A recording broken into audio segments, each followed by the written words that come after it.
कैसे जीवन में हमेशा प्रेम बना रहे, चाहे कोई भी रिश्ता हो, पति पत्नी का हो, यहाँ पर दोस्ती का रिश्ता हो, माता पिता का हो, बच्चों के साथ रिश्ता हो, तो कैसे प्रेम रहे हमेशा?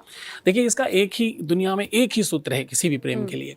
प्रेम में आप जीतना नहीं, आप हारना सीखते हैं। देखो, रामायण कहती है जसप्रीत कि भवानी शंकरो बंदे श्रद्धा विश्वास रूपिणों और याभ्याम बिना न पश्यन्ति श्रद्धा शांतस्तमीश्वरम। भवानी शंकर क्या है? ये कहते हैं दोनों एक हैं, पति पत्नी ऐसे नहीं, अलग अलग। आधा शरीर शंकर जी का है और आधा पार्वती जी का है। क्यों? क्योंकि एक श्रद्धा है तो दूसरा विश्वास है। ये होगा तो जीवन बेहतर चलेगा, और ये नहीं होगा तो क्या होगा? जीवन में रिश्तों का कत्ल होगा और सामने अपने जीवन साथी का कत्ल होगा। क्योंकि लोगों के जीवन में प्रेम का अभाव इसलिए है कि जो टारगेट है, जो आपकी नजरिया है, जो आपकी नजरें हैं, वो कहाँ है? वो लाभ की तरफ है। वो वस्तु है, मटेरियलिस्टिक चीज और मटेरियलिस्टिक, एक रियलिस्टिक और एक मटेरियलिस्टिक, एक मटेरियल और एक रियलिटी। कहते हैं ना, क्योंकि आप जो बातें बता रहे हैं कि अगर जीवन में प्रेम है तो फिर आप कुछ भी कर लोगे।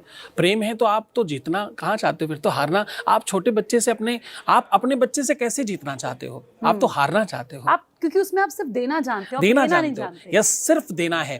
प्रेम में मुझे याद आया, एक पुजारी था। एक पुजारी ने भगवान की खूब पूजा की, भगवान खुश हो गए। भगवान ने बोला, सुनो, कुछ मांग लो मेरे से, जो तुम्हें चाहिए मैं दूंगा। तो पुजारी नाराज हो गया, बोले अरे ये कौन सी बात होती है?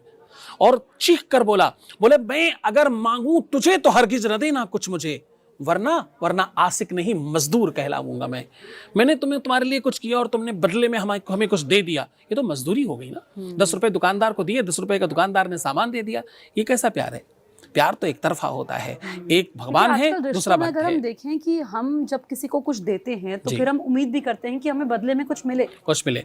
देखिए, ये जो उम्मीद है, बस ये उम्मीद ही रिश्तों को कमजोर करती है। रिश्तों में उम्मीद नहीं होती है। आप मेरी बात समझें। प्रेम का दूसरा नाम क्या है? भक्ति। वो कह रहे यार बड़ा भगत है यार इनका, ये तो अपनी पत्नी का भगत हो गया, ये तो अपनी पति की भगत हो गई है, ये तो भगत बन के घूम रही है, तो बिल्कुल दीवानी सी हो गई है। दीवाना होना, भक्त होना, दोनों एक सी बात है। भक्ति और प्रेम एक ही सिक्के के दो नाम हैं, और भक्ति में कभी स्वार्थ नहीं होता।